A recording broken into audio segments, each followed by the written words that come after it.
Hello friends, welcome to our channel Priyanka Yashmi. ఈ వీడియోలో మనం చంద్రగిరి కోటలో ఉన్న మ్యూజియంకి వెళ్తున్నామండి. చాలా ఇంట్రెస్టింగ్గా ఉంటుంది ఈ వీడియో. స్కిప్ చేయకుండా ఫుల్ వీడియో చూడండి. ఈ చంద్రగిరి కోట ఆంధ్రప్రదేశ్లోని తిరుపతిలో ఉందండి. దీనిని 11వ శతాబ్దంలో ఇమ్మడి నరసింహ యాదవ రాయలు వారు దీన్ని నిర్మించారు. ఇది మొదట నారాయణవనం నుండి పాలించేవారు. తర్వాత ఇది విజయనగర సామ్రాజ్యం చేతికి వచ్చింది. ముఖ్యంగా శ్రీకృష్ణ దేవరాయల కాలంలో ఇది ఎంతో వైభవంగా వెలిసింది. ఇక్కడ రత్నాలను రాసులుగా పోసి విక్రయించేవారంట. చంద్రగిరి కోటలో ఉన్న మ్యూజియంలో 16వ శతాబ్దం 17వ శతాబ్దంలో ఉన్న కొన్ని వస్తువులు ఈ మ్యూజియంలో భద్రపరిచారంట. మనం కూడా చూద్దాం రండి. కోట లోపలికి ఎంటర్ అవ్వాలంటే టికెట్ తీసుకోవాలి. టికెట్ ప్రైస్ 30 రూపీస్ అండి. ఇక్కడ ఎంటర్ అవ్వగానే కోట బయట అయితే మనకి కొన్ని విగ్రహాలు అయితే కనిపిస్తున్నాయి కదండి. ఈ విగ్రహాలకి కొన్ని వాటికి తలలు లేవు, కొన్నిటికి కాళ్ళు లేవు, అలా ఉన్నాయి కదా. అలా ఎందుకు లేవంటే విజయనగర రాజుల తర్వాత ఈ కోటని 1940లో గోల్కొండ నవాబులు ఈ చంద్రగిరి కోటను స్వాధీనం చేసుకున్నారు. అప్పటి నుంచి అలా విగ్రహాలను ధ్వంసం చేయడం అలాంటివి చేశారు కాబట్టి ఈ విగ్రహాలన్నీ ఇలా తలలు లేకుండా కనిపిస్తున్నాయి. ఈ చంద్రగిరి ఫోర్ట్ చాలా పురాతనమైనదండి. ఇది శ్రీకృష్ణ దేవరాయలు నివసించిన ఇల్లు అని కూడా అంటారు. శ్రీకృష్ణ దేవరాయలు విజయనగర సామ్రాజ్యాన్ని పాలిస్తున్నప్పుడు ఈ చంద్రగిరి ఫోర్ట్ 4వ రాజధాని అంటారు. తిరుపతికి వచ్చినప్పుడు ఈ చంద్రగిరి ఫోర్ట్లోని బస చేసేవారంట. ఇక్కడ చూస్తున్నారే, ఇది కోనేరు. ఈ కోనేరుకి ఒక చరిత్ర ఉందండి. ఈ కోనేరు నుండి పైన ఉన్న కోటకి, గుడికి నీళ్ళు ఇక్కడి నుంచి పంపించేవారంట. ఈ కొండపైన నుంచి కూడా నీళ్ళు ఈ కోనేరులోకి వచ్చేవంట. ఇక్కడున్న వాళ్ళందరికీ ఆ నీళ్లు బాగా సరిపోయేవంట. ఇప్పుడైతే మనకు కూడా కనిపిస్తుంది కొండపై నుంచి నీళ్లు జారడం. ఇక్కడ కనిపిస్తుంది, ఇది రాజామహల్ అంటారు. ఇప్పుడు దీన్ని మ్యూజియంగా మార్చారు. ఇది రాజామహల్ ఫ్రంట్ వ్యూ అండి. మొత్తం 3 ఫ్లోర్స్ ఉంటుంది. రాణిమహల్ కూడా ఉంది ఇక్కడ, తర్వాత చూపిస్తాను. చూడండి ఎంత అద్భుతంగా కట్టారో. 11వ శతాబ్దం కట్టడం ఇది.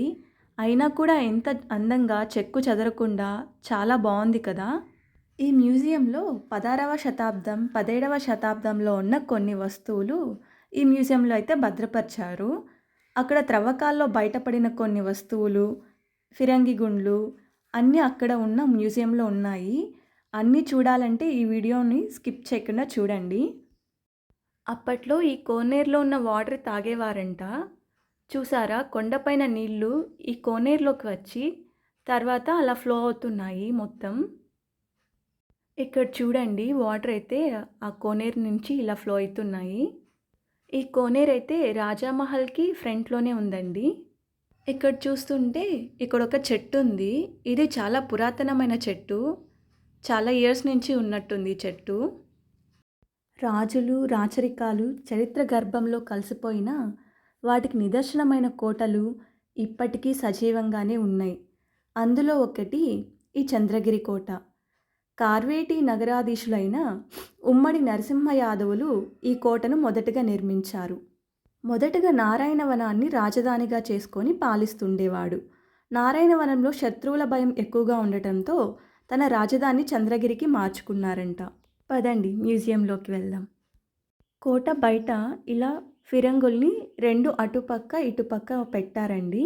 చూడండి ఎంత స్ట్రాంగ్గా ఉన్నాయో. చూడండి, లోపలికి ఎంటర్ అవ్వగానే ఇలాగ దేవతా విగ్రహాలని అమర్చి పెట్టారు. చూడండి, ఇక్కడ శివుడు, పార్వతి అన్ని విగ్రహాలు ఉన్నాయి. ఇవన్నీ 16వ 17వ శతాబ్దానికి చెందిన విగ్రహాలే ఉన్నాయి. ఇలా వీడియోలని కాకుండా డైరెక్ట్గా వచ్చి చూస్తే ఇంకా బాగా అనిపిస్తుంది. మీరు కూడా డైరెక్ట్గా వచ్చి చూడండి. ఇంకా అప్పట్లో పూజకు వాడిన వస్తువులు, హారతి ప్లేట్లు, గంట ఇవంతా ఉన్నాయి. ఇవన్నీ చూపిస్తున్నాను చూడండి. ఇవి హారతి ప్లేట్లు. ఇక్కడున్నవి కర్పూర హారతివి. ఇవంతా పూజా సామాగ్రి. అప్పట్లో హారతి పళ్ళాలు ఇలా ఉన్నాయి చూడండి. తర్వాత గంట, ఇదేంటో త్రిశూలం లాగుంది. ఇకపోతే ఇంకా ఏవో చిన్న చిన్న దేవతా విగ్రహాలు ఇవంతా అప్పట్లోనివే అనుకుంటున్నాను. తర్వాత మనం ఫస్ట్ ఫ్లోర్‌కైతే వెళ్దాం రండి. ఇక్కడ చూడండి ఏంటో శిలాశాసనం అంట. తర్వాత కొన్ని విగ్రహాలు ఇది చెక్కతో చేసిన విగ్రహం అంట. అప్పట్లోనే ఇలా చెక్కతో ఎంత అందంగా చేశారో చూడండి. ఇంకా అలాగే కొంచెం ముందుకెళ్తే ఇక్కడ సప్తమాతృకలు అనే అమ్మవార్లు కూడా ఉన్నారు. చూడండి ఇక్కడ సప్తమాతృకలు 7 మెంబర్స్ ఉంటారు. ఇక్కడ చూస్తే ఇది శివుని విగ్రహం అండి. చూడండి ఇది శివుడి విగ్రహం. తర్వాత ఇక్కడ చూడండి ఇది పరశురామేశ్వరాలయ ప్రతిరూపం అంట. ఎంత బాగా చేసి పెట్టున్నారో. ఇకపోతే ఇది కోట యొక్క నమూనా అండి.